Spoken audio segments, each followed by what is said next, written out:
Hey everyone, welcome back to Food Prep Inc. Today we're going to be preparing this Sam's Club Members Mark mac and cheese. We've got everything that we need assembled here. You just need your mac and cheese, some foil, and a food thermometer. Now the first thing you need to do is preheat your oven to 375 degrees Fahrenheit. Next, we're just going to take off our plastic lid, set that aside, and we're going to cover our top with foil. I'm going to make sure to cover this so that it's a little bit tented up in the center. That way none of this cheese sticks to the foil.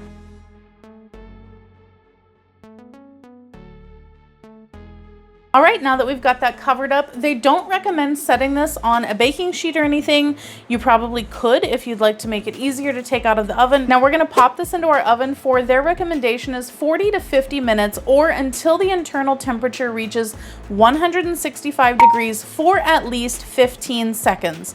So I'm gonna come back and let you know exactly how long it took in my oven. If you'd like to support this channel, the easiest way to do that is using our Amazon links the next time you shop there. All right guys, it has been exactly 40 minutes in my oven and we're gonna go ahead and check our temperature and see if we're there yet.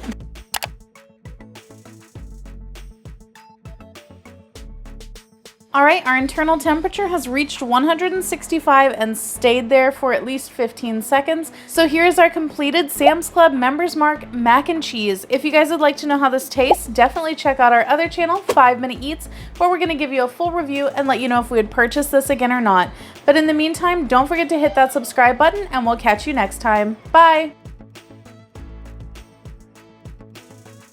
All right guys, that's the video. If you like what we're doing here, definitely check out our other channel, 5 Minute Eats, and don't forget to give us a like and subscribe.